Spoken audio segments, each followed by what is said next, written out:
به این مثال ها دقت کن تا بفهمی دستکاری روانی چطوری کار میکنه. مثال 1. تا حالا شده با کسی صحبت کنی که یه ریز حرف میزنه؟ تو میخوای یه چیزی بگی ولی اون فرصت نمیده. اینو امتحان کن. چیزیو به شکل اتفاقی بنداز زمین. وقتی خم میشی برش داری، این چند ثانیه سکوت ایجاد میکنه و تو میتونی حرفتو بزنی. مثال 2.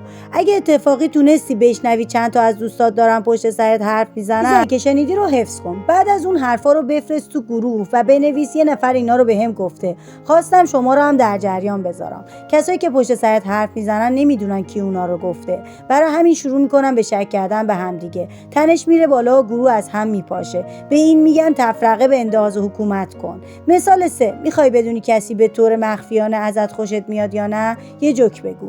وقتی همه خندیدن، ببین اون اول از همه به کی نگاه میکنه. آدما ناخودآگاه وقتی خوشحالن به شخصی که ازشون خوششون میاد نگاه میکنن. مثال 4. فرض کن کسی بگه فلانی موتور سواریش عالیه ولی رانندگیش افتضاحه. ذهن فوری میره سمت منفی. حالا جمله رو برعکس کن. یا اینکه فلانی رانندگیش افتضاحه ولی موتور سواریش عالیه. یه دفعه اون شخص ماهر و با تجربه به نظر میاد. اگه میخوای چیزی رو مثبت جلوه بدی، با گفتن ویژگی منفی شروع کن. اگه میخوای منفی جلوه بدی، با ویژگی مثبت شروع کن. جهت‌دهی احساسی اینطوری کار میکنه. اگه رشد رو دنبال نمی‌کنی، احتمالاً دیگه هیچ وقت ما رو نمیبینی. ولی اگه این کار رو انجام میدی، تبریک میگم. تو هر روز در حال رشدی.